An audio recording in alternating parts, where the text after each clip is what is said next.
Hey everyone, welcome to part 2 of the final spread of the sketchbook. If you haven't, I did the first part, which was the Wara Wara and the parakeet. So this spread is from The Boy and the Heron.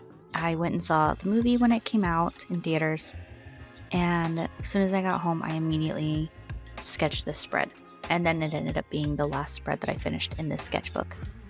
So the sketchbook is all done. I recorded a tour of it yesterday, and that'll be up soonish. But this is the final part of the spread, the actual heron. This piece took about an hour to do, a little over an hour. It was a little frustrating. I used gouache for this whole piece, which was my plan, and then struggled with it immensely. Like, I almost just gave up on it, but was like, no, I can't give up on it because I've already recorded it, or recorded myself doing the other two parts, the Wara Wara and the parakeets. Like, I gotta commit, and I've got to finish this one too, even though I almost gave up on it. So as I'm sure you can see, I usually do an underpainting on my pieces, and it's a fluorescent red. I've been doing it for a while with this paint that I got at a art store in Colorado, and I accidentally laid it on a little too thick for this piece. So I usually dilute it a lot when I do my underpainting, but with this one I didn't, and it's acrylic gouache, so the gouache had a hard time sticking to it. And no matter how many times I layered and layered and layered and layered and layered, it just wasn't, the layers weren't building up.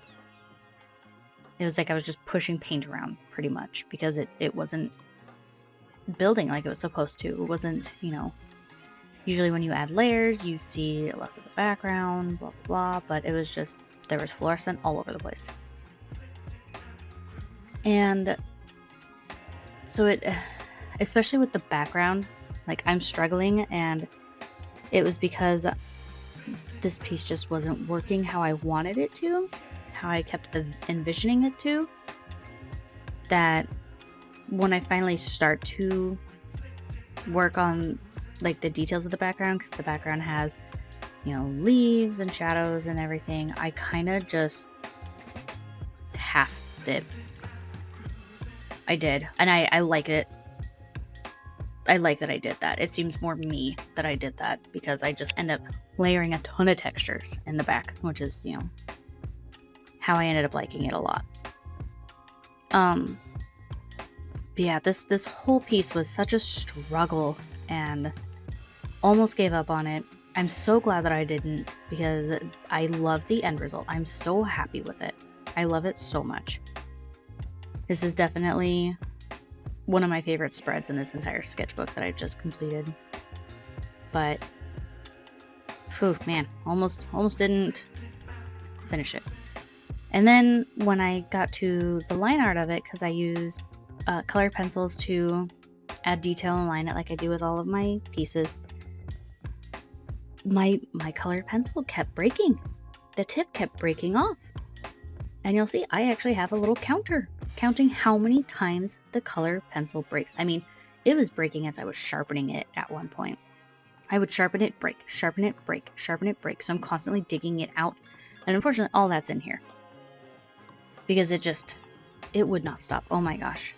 So many times it was breaking. I still have all the little pieces that I'm sitting here playing with while I record this, because it was excruciating. So anyways, that's enough whining.